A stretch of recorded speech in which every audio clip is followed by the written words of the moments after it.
in a more technical, deeper scientific sense, high-intensity training is really about high-intensity muscular contractions, i.e., the harder, the more intensely that a muscle is made to contract, the greater the growth stimulation.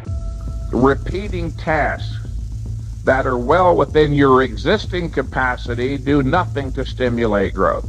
If you can curl 100 pounds for 10 reps, and all you ever try is 10, your body has no reason to grow. You have to attempt tasks that are beyond your existing capacity. That's what stimulates growth. And of course, how does the bodybuilding orthodoxy and exercise science have you train? Not to failure. Oh no, there's something apocalyptic, frightening, dire. Don't train to failure. You might grow a third eyeball or hair on your tongue. Don't train to failure. It's dangerous. Well, Brian Johnston and I and a bunch of at least tens of thousands of others in the world have been training to failure for 20 years. It never bothered me.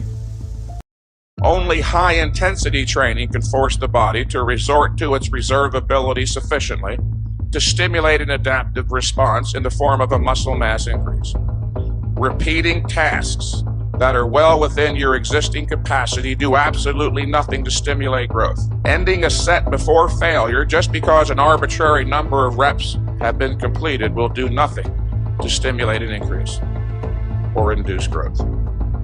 Carrying a set to a point where you are forced to utilize 100% of your momentary muscular ability is the single most important factor for increasing strength and size.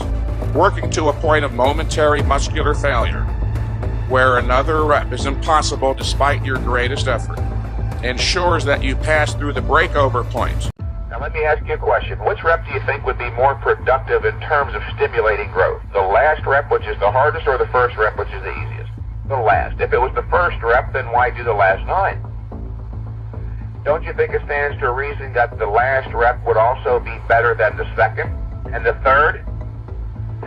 That last rep is, in fact, the stimulus. So if you don't do that last rep, you see where you're shortchanging yourself? That last rep is literally a trigger. There is something that goes on physiologically during that last rep which is responsible for flipping on the growth machinery inside the muscle cell. If you don't do that last rep, then you don't achieve maximum growth stimulation. And by the way, you can't make up for not doing it by doing several more haphazard